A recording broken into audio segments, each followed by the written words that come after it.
नमस्कार, बीकेसी गुरु क्लासेस में आपका स्वागत है। आज हम पढ़ेंगे कक्षा 5वीं गणित से 8th ग्रेड अभ्यास पुस्तिका का हल, जिसमें हम पहला चैप्टर लेते हैं मछली उछली।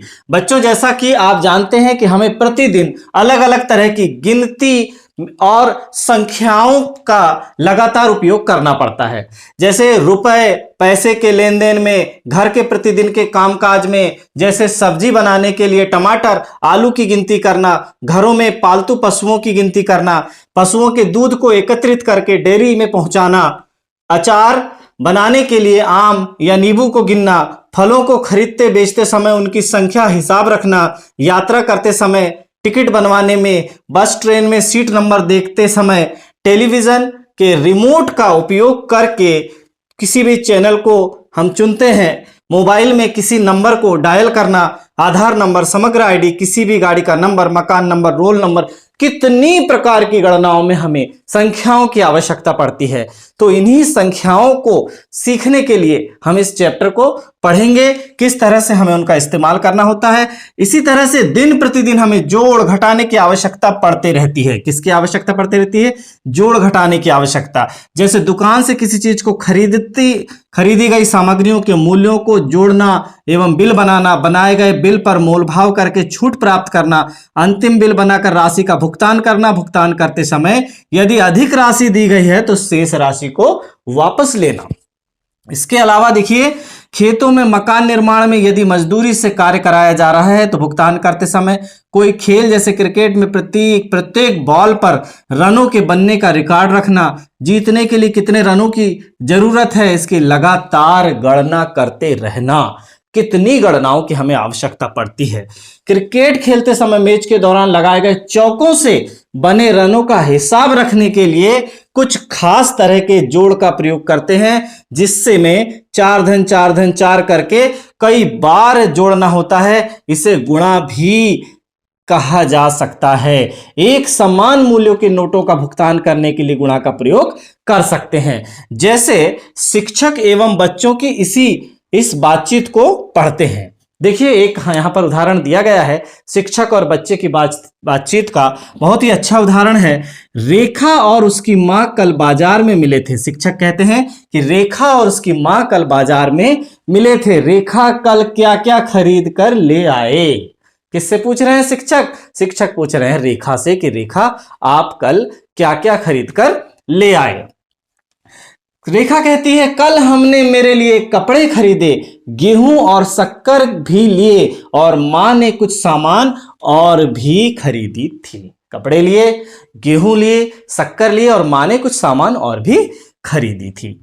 तो देखिए, शिक्षक कहते हैं कपड़े कितने रुपए में आए थे? शिक्षक का क्या प्रश्न है कि कपड़े कितने रुपए में आए थे? फिर रेखा का जवाब है कि मेरी गणवेश 600 रुपए में आई थी। गणवेश कितने रुपए में आई थी? 600 रुपए में। गणवेश मतलब ड्रेस। फिर शिक्षक कहते हैं गणवेश के लिए कितने रुपए दुकानदार को दिए थे? रेखा कहती है मां ने 500 रुपए वाली 2 नोट दुकानदार को दी थी। फिर दुकानदार ने कुछ रुपए मां को वापस किए थे। 500 रुपए वाली 2 नोट यानी 500 गुणा 2 तो हो जाएगा 0 0 5 दूनी 10। मां ने दुकानदार को कितने रुपए दी थी? 1000 रुपए। जबकि गणवेश कितनी की आई थी? 600 रुपए की। तो इस 600 को हम घटा देंगे और बचेगा 0 0 4। 400 रुपए वापस लिए गए दुकानदार से, है ना बच्चों? 600 रुपए की गणवेश हुई थी, लेकिन माँ के पास चिल्लर नहीं थे, तो 500 रुपए वाली 2 नोट दी थी। क्योंकि एक नोट में तो 600 से कम है, इसलिए 2 नोट देना पड़ा। तो 1000 रुपए हुए और 1000 में से जब 600 रुपए उसने काटा दुकानदार ने, तो 400 रुपए वापस किया। शिक्षक, माँ ने या दुकानदार ने कैसे हिसाब लगाया होगा? यदि रेखा की मां 100 रुपए वाली नोट से भुगतान करती तो कितने नोट देने पड़ते? अब 600 रुपए देना है और 100 रुपए वाली नोट से भुगतान करना है, तो 100 का भाग दे देंगे 600 में। तो देखिए 100 100 की 6 नोट मिलकर बनेगा ना 600 रुपये, है ना बच्चों। तो 6 नोट देने होंगे। तो देखिए शिक्षक तो इस तालिका में देखते हैं। सबसे पहले कंपास बॉक्स। कंपास बॉक्स का मूल्य क्या है? 60 रुपये, यानी कंपास बॉक्स 60 रुपये में आता है।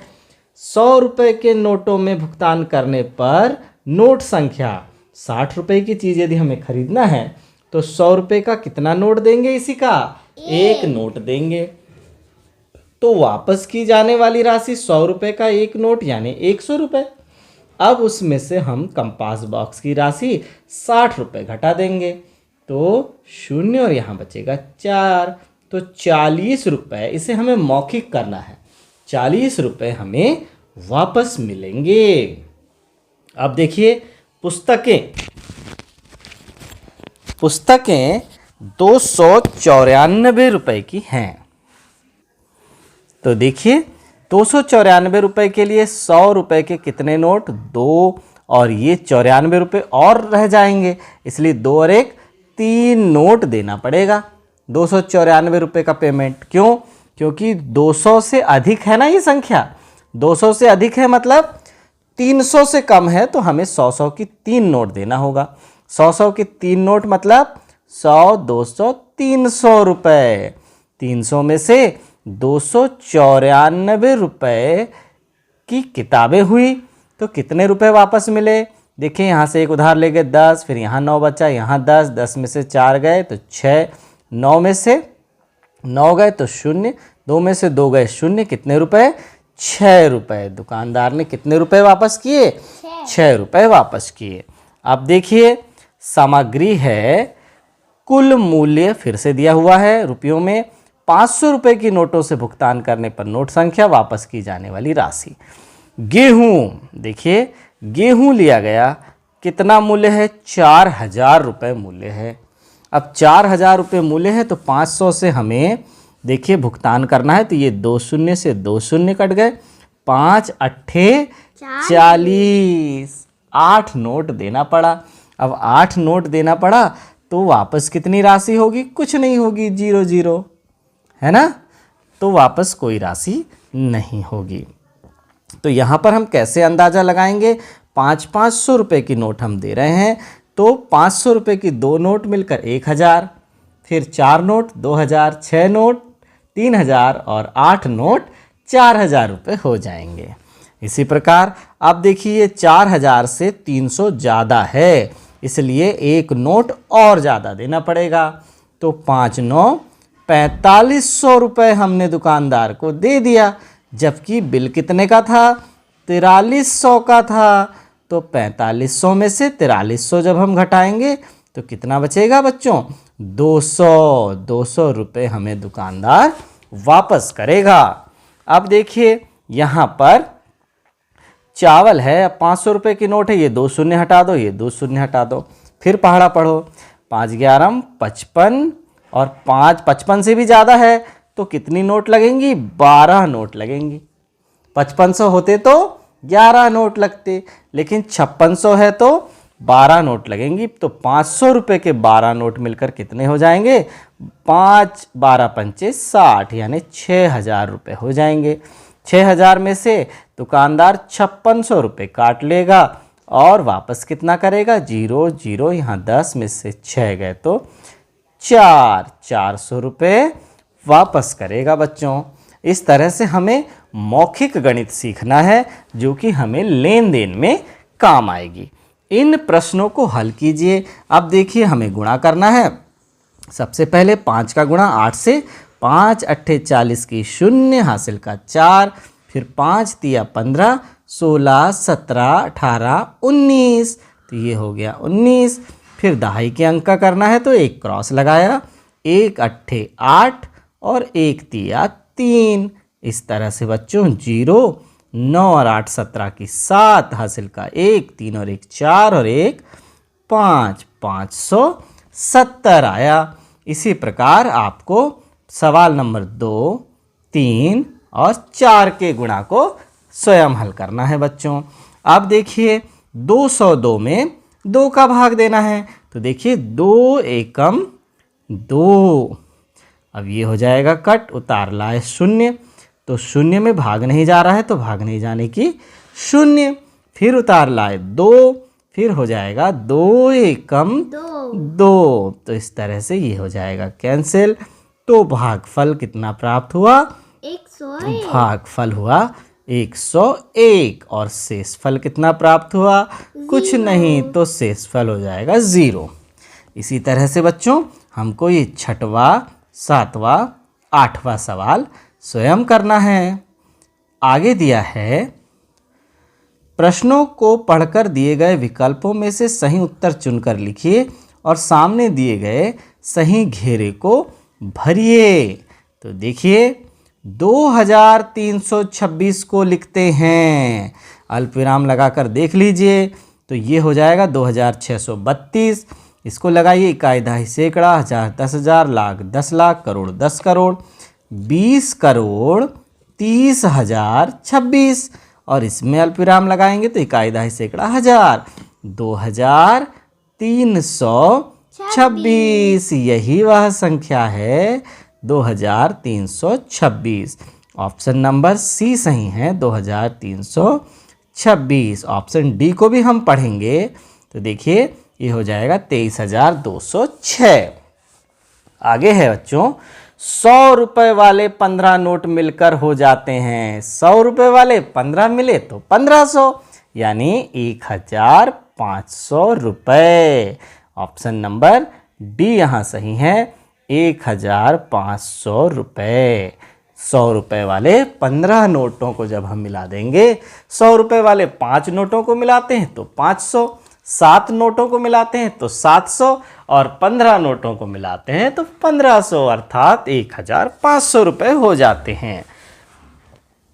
आगे है तीसरा सवाल, गाय का दूध 40 रुपए प्रति लीटर आता है, तो बताइए 20 लीटर दूध कितने रुपए में आएगा? देखिए 40 रुपए प्रति लीटर आ रहा है गाय का दूध, कितने लीटर चाहिए? 20 लीटर चाहिए, तो 20 गुना करना पड़ेगा। 20 गुना ज़्यादा सामान चाहिए ना हमें इसी का, तो 20 का हमको क्या करना पड़ेगा? गुणा। तो पहले 0 का गुणा किया, फिर 0 का गुणा किया, तो फिर 2 शून्यम 0 और 2 चौके 8, तो ये हो जाएगा 008। कितने रुपए? 800 रुपए। ऑप्शन नंबर सी यहाँ पर सही है। आगे है, सरिता ने एटीएम से 5,000 रुपये निकालने की प्रक्रिया पूरी की। एटीएम से पैसे निकालते हैं ना एटीएम कार्ड से, उसे सिर्फ 500 रुपये वाले नोट मिले, तो सरिता को एटीएम से कितने नोट मिले? तो देखिए 500 रुपये वाले नोटों में बट गए कितने रुपए? 5,000 रुपये। 5,000 रुपये 500 रुपये वाले नोटों में बटे ना, इसलिए 500 का भाग दे देंगे, तो 500 एकम 500, ये हो गया कट, उतार लाए 0, भाग नहीं जाने का 0। तो कितने नोट मिले? 10 नोट मिले। ऑप्शन नंबर ए सही है। मौखिक कैसे हल करेंगे बच्चों? 500 रुपये का नोट है, 2 नोट 500 रुपये वाले मिलकर 1,000 रुपये बनाते हैं, तो 4 नोट मिलकर 2,000 रुपये, 6 नोट मिलकर 3,000 रुपये, 8 नोट मिलकर 4,000 रुपये और 10 नोट मिलकर 5,000 रुपये बनाएंगे। तो इस तरह से भी हमें ध्यान रखना है बच्चों मौखिक गणित। अदिति ने, अगला है, अदिति के बैंक खाते में 2,884 रुपये हैं, उसने 1,080 रुपये और जमा कर दिए। राशि बैंक में और जमा कर दी, तो राशि बैंक में बढ़ जाएगी ना। अब उसके खाते में कितने रुपए हो गए? बढ़ जाएगी, तो दोनों राशियां जुड़ जाएंगी। 2,884 रुपये पहले से थे और उसने 1,080 रुपये और बैंक में जमा कर दी, तो ये हो जाएगा 4, 8 और 8 मिलकर हो गया 16 की 6, हासिल का 1, 8 और 1 हो गया 9 और ये 3। तो कितने रुपए हो गए इसी का बैंक में? 3,964 रुपये हो गए। ऑप्शन नंबर सी यहाँ पर सही है। तो देखिए यहाँ लिख देंगे सी 3,964 रुपये। लेते हैं अगला सवाल। 6वें नंबर में नीचे दिए गए प्रश्नों को हल कीजिए। तो देखिए 1,00,000 को अंकों में लिखिए। 1,00,000 को अंकों में कैसे लिखेंगे? देखिए इकाई, दहाई, सैकड़ा, फिर अल्पविराम लगा, हजार, 10,000, फिर अल्पविराम लगा और लाख। तो यह संख्या क्या बन गई? 1,00,000। अब ब नंबर में है 1,00,000 की खरीदी करने के लिए अंशु ने 100 रुपये वाले नोट का उपयोग किया। कितने नोट दिए गए? जब भी नोटों की संख्या आती है तो नोट के मूल्य का हमें भाग देना होता है। 100 रुपये का भाग किस में देंगे? 1,00,000 में। इकाई, दहाई, सैकड़ा, हजार, 10,000, लाख। तो कितने नोट दिए अभी पता चल जाएगा। 100 एकम 100 और फिर बचे 1 2 3 शून्य। तो यहाँ भी लगा देंगे 1 2 3 शून्य। तो कितने नोट देने पड़े? 1,000 नोट देने पड़े। देखिए 100 रुपये वाले नोट यदि 1,00,000 रुपये हमें बनाना है तो 1,000 नोट हमें देने होंगे। क्योंकि देखिए 100 रुपये वाले 10 नोट मिलाएंगे तो 1,000 रुपये बन जाएंगे। 100 नोट मिलाएंगे तो 10,000 रुपये बन जाएंगे और 1,000 नोट मिलाएंगे तो 1,00,000 रुपये बन जाएंगे। इसे भी हमें मौखिक सीखना है बच्चों। आगे है 7वां सवाल। एक बोरी में 50 किलोग्राम चावल हैं, ऐसी 8 बोरियों में कुल कितने किलोग्राम चावल आएगा? एक बोरी में कितना है? 50 किलोग्राम। तो 8 बोरी है, 8 गुना करना पड़ेगा। ज़्यादा सामान करना है ना हमें, तो 8 गुना करना है, तो 8 का हम गुणा कर देंगे। तो 8 शून्यम 0, 8 पंचे 40। तो देखिए कितने किलोग्राम? 400 किलोग्राम। या इसे हम क्विंटल में कितना लिख सकते हैं? 4 क्विंटल। क्योंकि 100 किलोग्राम का 1 क्विंटल, 200 किलोग्राम का 2 क्विंटल, 300 किलोग्राम का 3 क्विंटल और 400 किलोग्राम का 4 क्विंटल। इसे हमें 400 किलोग्राम चावल आएगा। अब देखिए 8वां। यदि दूध की कीमत 50 रुपये प्रति लीटर है तो 2,000 रुपये में कितने लीटर दूध आएगा? तो देखिए दूध की कीमत कितनी है? सबसे पहले लिख देंगे कीमत कितनी है? 50 रुपये प्रति लीटर। 1 लीटर की कीमत 50 रुपये है। तो देखिए 2,000 रुपये में कितने लीटर दूध आएगा? तो यहाँ पर हम 2,000 रुपये में 50 रुपये का जब हम भाग दे देंगे तो हमें यहाँ पर मात्रा निकल कर आ जाएगी। 1 लीटर के मूल्य का जब भी हम भाग देते हैं ना इसी का कुल राशि में, तो हमें मात्रा निकल कर मिलती है। तो देखिए 1 शून्य से 1 शून्य कट गया और 5 का भाग 200 में देंगे तो 5 चौके 20 और यहाँ आएगा 0। तो कितने लीटर आएगा 2,000 रुपये में? 40 लीटर हमें दूध मिल जाएगा। आगे है 9वां प्रश्न। तो देखिए 9वां प्रश्न क्या है। यदि अंगूर से किशमिश बनाने पर उसका वजन 1/3 भाग रह जाता है तो 12 किलोग्राम अंगूर से कितने वजन की किशमिश बनेगी? 1/3 गुना रह जाएगा। तो किशमिश कितना बनेगी? देखिए बच्चों यहाँ पर किशमिश की मात्रा, किशमिश की मात्रा बराबर अंगूर की मात्रा का 1/3 रह जाती है। अब अंगूर कुल कितनी है? यहाँ लिख दीजिए अंगूर कितनी है? 12 किलोग्राम। तो 12 का 1/3 कितना हो जाएगा? 3 एकम 3, 3 चौ 12। तो हो जाएगा 4 किलोग्राम। जब 12 किलोग्राम अंगूर से हमें किशमिश बनाना है तो 4 किलोग्राम किशमिश बनकर तैयार होगी। चलिए अब लेते हैं अगला प्रश्न 10वें नंबर का। एक कार 1 घंटे में 60 किलोमीटर की दूरी तय करती है, तो 2.5 घंटे में कितनी दूरी तय करेगी? तो देखिए, 1 घंटे में तय की गई दूरी, सबसे पहले हम क्या लिखेंगे? 1 घंटे में तय की गई दूरी कार द्वारा, है ना? 1 घंटे में तय की गई दूरी कितनी है? 60 किलोमीटर।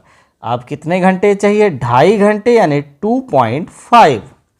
2.5 को हम क्या लिख सकते हैं? 2.5 घंटे में तय की गई दूरी। तो हमने देखिए एक को क्या कर दिया? 2.5 गुना कर दिया। तो यहाँ भी हमें क्या करना पड़ेगा? 2.5 का गुणा करना पड़ेगा। तो हो जाएगा 5 शून्यम शून्य, 5 छक्का 30, फिर 2 का गुणा, 2 शून्यम शून्य, 2 छिंग 12, क्या हो जाएगा? 0,051। और दशमलव कितनी संख्या के बाद है इसी का? एक संख्या के बाद। तो यहाँ लग जाएगा दशमलव, तो बच जाएगा कितना? 150 किलोमीटर। 2.5 घंटे में कितनी दूरी तय होगी? 150 किलोमीटर की दूरी तय होगी। अब देखिए आगे। एक रेलगाड़ी 80 किलोमीटर प्रति घंटे की चाल से चलती है, तो उसे 360 किलोमीटर की दूरी तय करने में कितना समय लगेगा? तो इसमें हमें कौन सा सूत्र लगाना है? सूत्र लगाना है समय बराबर दूरी बटा चाल। तो देखिए, सबसे पहले समय क्या निकल जाएगा? समय बराबर 80 किलोमीटर प्रति घंटे की चाल से चल रही है, तो चाल आ जाएगी नीचे, और दूरी कितनी है? 360 किलोमीटर।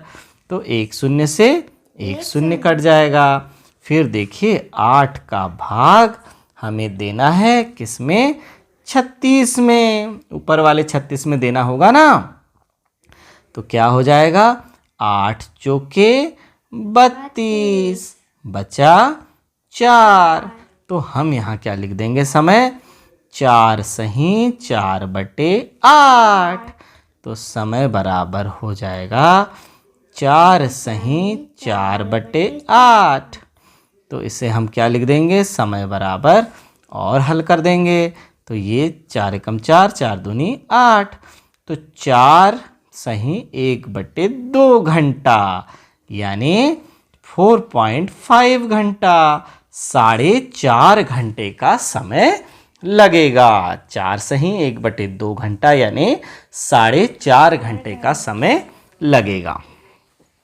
12वें नंबर का प्रश्न है, यदि एक फल विक्रेता 80 रुपये प्रति किलोग्राम की दर से सेब बेचता है, तो 12 किलोग्राम सेब बेचने में उसे कुल कितने रुपए मिलेंगे? बहुत आसान है ना इसी का। 1 किलोग्राम का मूल्य 80 रुपये, तो 12 किलोग्राम का मूल्य 12 गुणा कर देंगे, क्योंकि ज़्यादा फल चाहिए उसे, है ना। तो हो जाएगा 2 शून्यम शून्य, 2 अट्ठे 16, फिर एक क्रॉस लगाया, 1 शून्यम शून्य 1 अट्ठे 8, और दोनों को जोड़ दिया तो 0 6 9, 960 रुपये मिलेंगे। कितने रुपए मिलेंगे? 960 रुपये मिलेंगे। 13वां प्रश्न है, एक व्यक्ति ने मोटरसाइकिल खरीदने के लिए बैंक से 65,000 रुपये का कर्ज लिया। उसने 1 वर्ष में हर माह समान किस्त में कुल मिलाकर 78,684 रुपये वापस किए। तो बताइए उसने हर महीने कितने रुपए वापस किए? देखिए इसी का, ये 65,000 की यदि बाइक खरीदी गई है, तो 78,684 रुपये क्यों जमा किए गए? क्योंकि बैंक अपनी राशि का ब्याज लेती है। तो व्यक्ति द्वारा 78,684 रुपये कितने महीने तक जमा किए गए? 12 महीने तक, 1 वर्ष तक। तो देखते हैं यहाँ क्या लिखेंगे। 1 वर्ष अर्थात 12 माह में जमा की गई राशि, बैंक में जमा की गई राशि कितनी है? 12 माह में 78,684 रुपये है।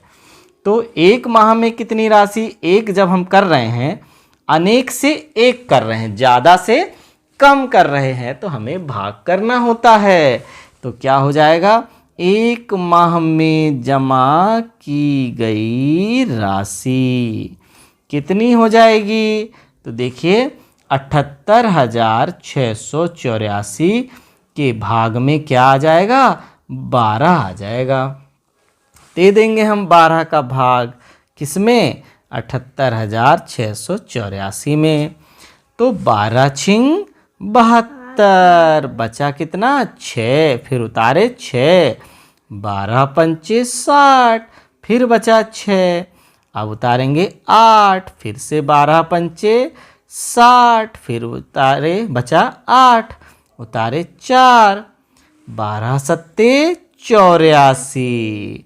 तो देखिए 1 माह में कितनी राशि देना पड़ रहा है? 6,557 रुपये। 1 माह में जमा की गई राशि कितनी होगी? 6,557 रुपये। इसे हम इंस्टॉलमेंट या किस्त कहते हैं। क्या कहते हैं? इंस्टॉलमेंट या किस्त कहते हैं। आगे लेते हैं प्रश्न नंबर 14। तो देखिए लड्डू की कीमत 200 रुपये प्रति किलोग्राम तथा बर्फी की कीमत 400 रुपये प्रति किलोग्राम है। राजू के पास 800 रुपये हैं। कितने रुपए हैं? 800 रुपये हैं, जिसमें से वह 1/4 रुपये लड्डू खरीदने में तथा 3/4 रुपये बर्फी खरीदने में खर्च करता है।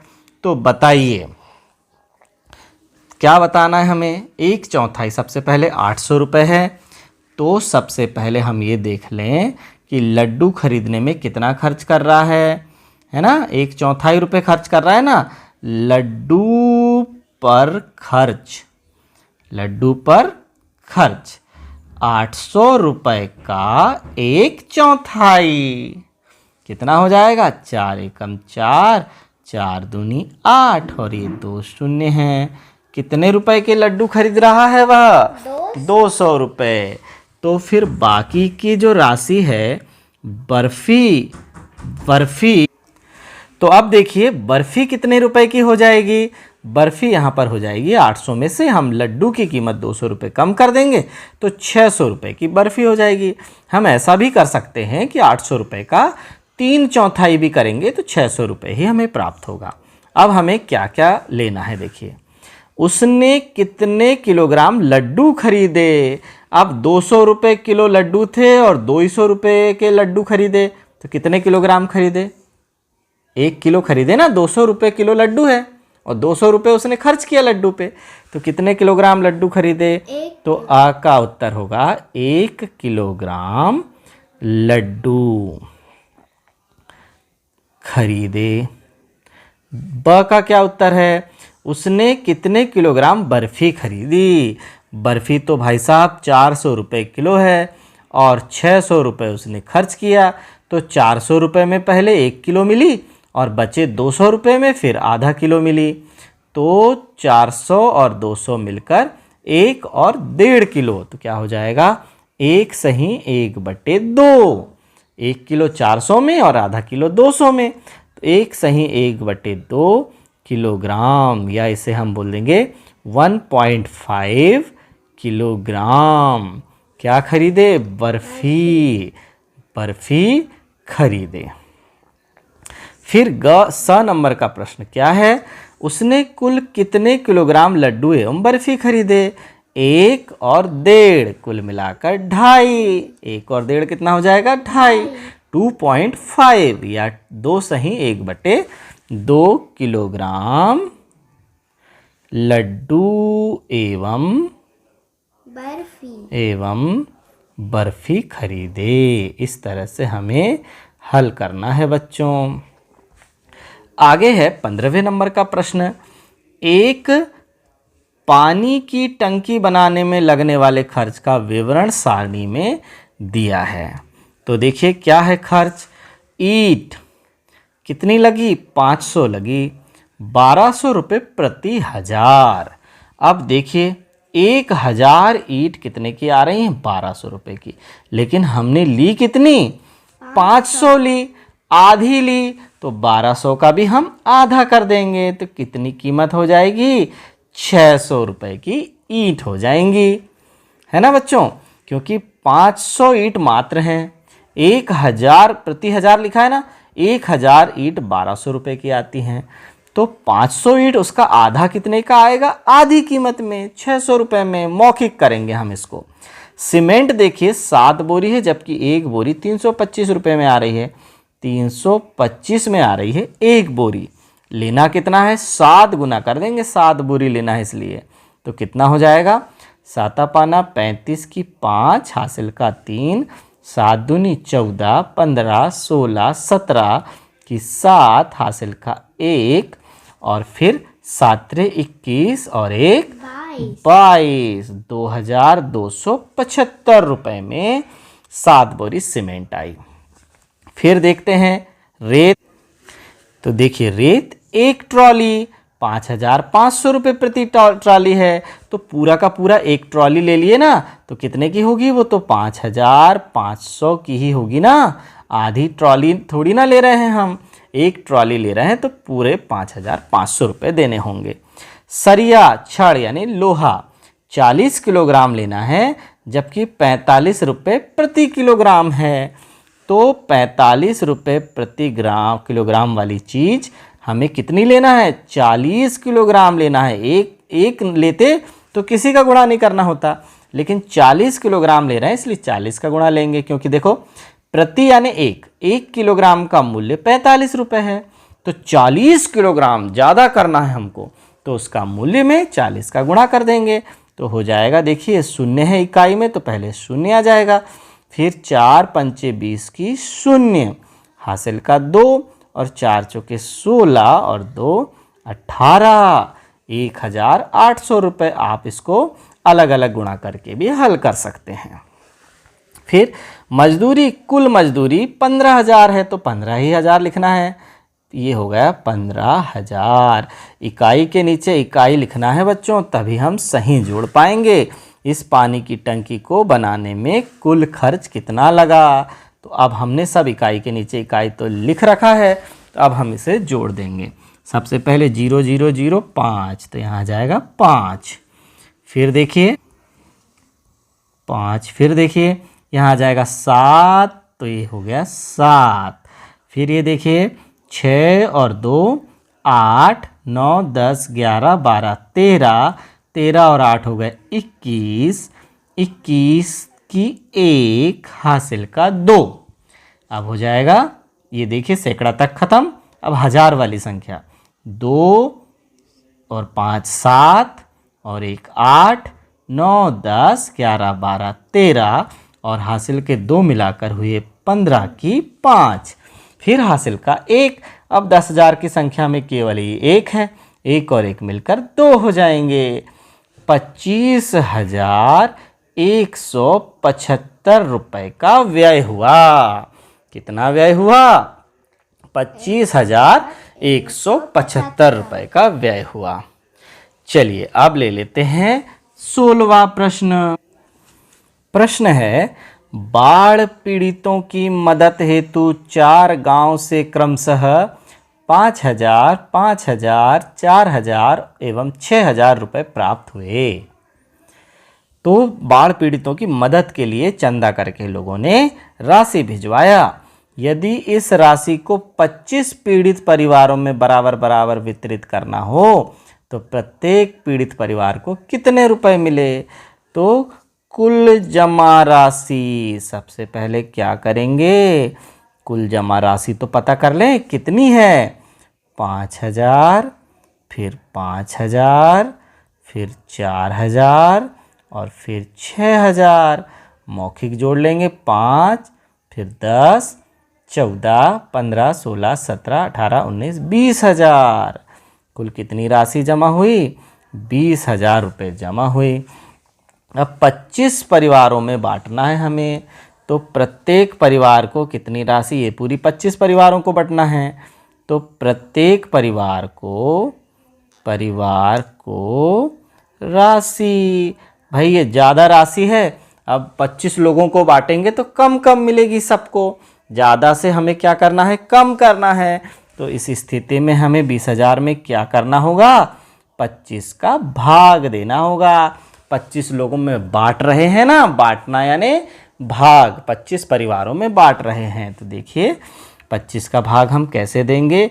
20,000 में 25 अट्ठे 200, और यहाँ 2 शून्य बच जाएंगे, तो ये 2 शून्य लगा देंगे, तो कितना हो जाएगा? 800 रुपये की राशि हर परिवार को मिलेगी। आगे 17वें नंबर का प्रश्न है, नीचे तालिका बनी है, तालिका के आधार पर प्रश्नों के उत्तर दीजिए। वाहन का प्रकार बस, टैक्सी, बड़ा ऑटो रिक्शा। तो देखिए बस के बारे में क्या है? एक बार में बैठने वाले यात्रियों की संख्या, 40 यात्री बैठते हैं बस में एक बार में। वाहन की चाल है 40 किलोमीटर प्रति घंटा। अब टैक्सी के बारे में देखिए, यहाँ पर यात्रियों की संख्या कितनी है? 4 है, और टैक्सी की रफ्तार बस से थोड़ी ज़्यादा है, 50 किलोमीटर प्रति घंटा। 50 किलोमीटर प्रति घंटा अर्थात 1 घंटे में 50 किलोमीटर की दूरी तय होगी। बड़ा ऑटो रिक्शा जो है उसमें 7 लोग बैठते हैं और 32 किलोमीटर प्रति घंटा की चाल से वह चलती है। पहला प्रश्न है, बस द्वारा 7 बार में कुल कितने व्यक्ति जाएंगे? तो देखिए बस द्वारा एक बार में कितने व्यक्ति जाते हैं? 40। तो 7 बार में कितने जाएंगे? बढ़ा रहे हैं ना हम, भाग थोड़ी ना देंगे, क्या करेंगे? गुणा करेंगे, क्योंकि 7 गुना लोग जाएंगे ना 7 बार में।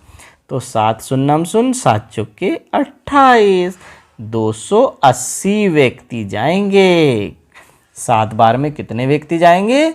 280 व्यक्ति जाएंगे। फिर दूसरा प्रश्न है, बड़ा ऑटो रिक्शा 3 घंटे में कितनी दूरी तय करेगा? 3 घंटे में कितनी दूरी, 1 घंटे में कितनी दूरी तय करता है? 32 किलोमीटर। 1 घंटे में 32 किलोमीटर। तो 3 घंटे में और ज़्यादा घंटे हैं, तो ज़्यादा दूरी तय करेगा ना, ज़्यादा घंटे में ज़्यादा दूरी तय करेगा। 3 का गुणा कर देंगे, 3 दूनी 6, 3 तिया 9, 96 किलोमीटर। 3 घंटे में बड़ा ऑटो रिक्शा 96 किलोमीटर की दूरी तय करेगा। तीसरा प्रश्न है, टैक्सी से 350 किलोमीटर जाने में कितना समय लगेगा? तो हमें सूत्र कौन सा पता है? समय बराबर दूरी बटे चाल। तो देखिए हमें दूरी कितनी दी है? 350, और चाल कितनी दी हुई है टैक्सी की? 50 किलोमीटर प्रति घंटा। तो यहाँ 50 का भाग दे देंगे।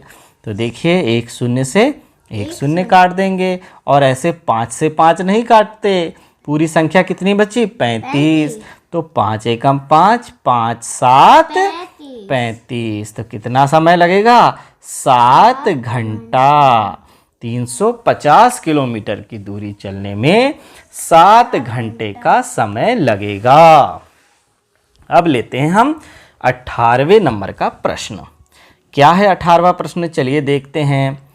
दुकान में एक कुर्सी का मूल्य 350 रुपए है। एक कुर्सी कितने की मिल रही है? 350 रुपए।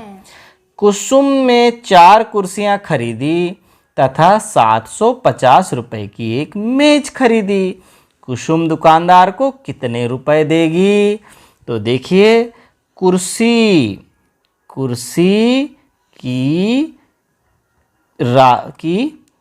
कुल कीमत कितनी देगी। देखिए एक कुर्सी कितने की आ रही है 350, तो कितनी कुर्सियां ले रही है वो 4 कुर्सी, तो ज़्यादा की आएंगी ना, इसलिए 4 का गुणा। 4 कुर्सी कितने की हो जाएंगी 0, 4 पंचे 20 की 0, हासिल का 2, 4 तिया 12 और 13 14, 1400 रुपये की 4 कुर्सी आई।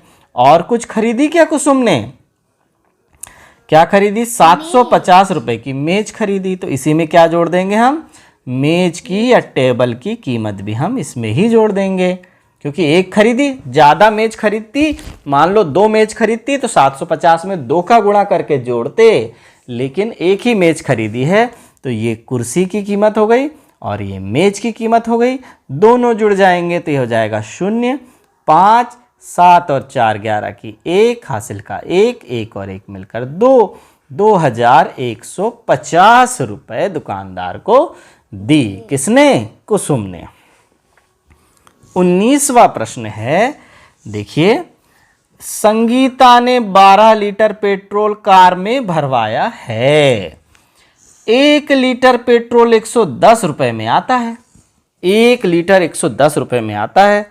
संगीता ने 2000 रुपये की नोट दी, उसे कितने रुपए वापस मिलेंगे।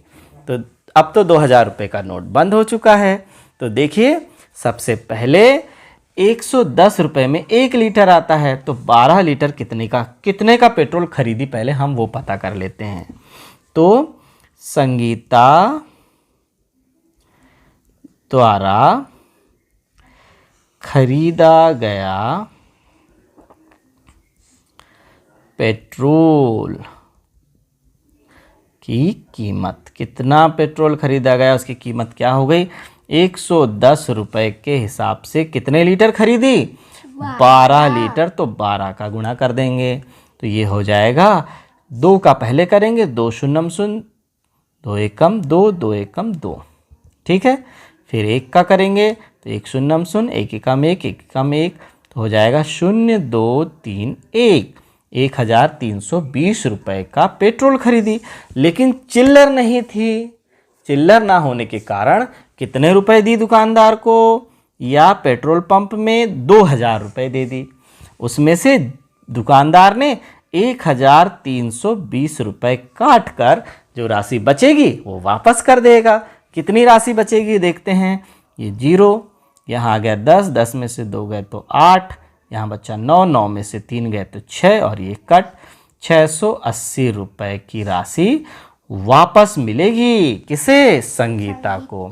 यहाँ लिख देंगे वापस मिलेंगे कितने रुपए, 680 रुपये। क्यों, क्योंकि 110 रुपये लीटर के हिसाब से 12 लीटर पेट्रोल खरीदी उसने, 12 रुपये पेट्रोल का, 12 लीटर पेट्रोल का मूल्य है 1320 रुपये कुल कीमत हुई, और 2000 रुपये का उसने नोट दी, तो 2000 रुपये में से 1320 रुपये घट जाएंगे तो 680 रुपये वापस मिलेंगे।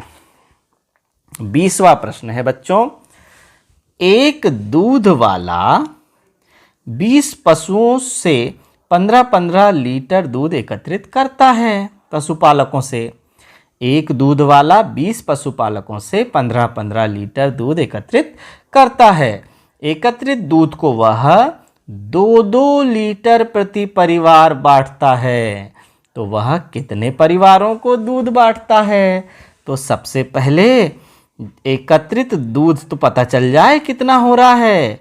एकत्रित दूध की मात्रा कितनी है, 15 लीटर। एक पशुपालक से कितना लेता है, 15 लीटर। कितने पशुपालक हैं कुल, 20 पशुपालकों से कितने लीटर हो जाएगा, ये 0 0, फिर 2 पंचे 10 की 0, हासिल का 1, 2 एकम 2 और 1 3, तो 20 पशुपालकों से 300 लीटर दूध उसने जमा कर लिया।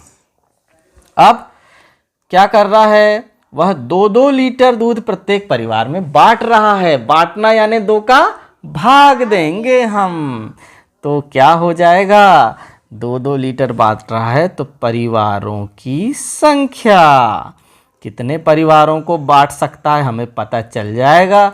ये 300 में किसका भाग देंगे? 2 का। 2-2 लीटर बांट रहा है ना सबको। 2 एकम 2 बचा 1 हो गया 10। 2 पंचे 10, फिर ये वाला 0।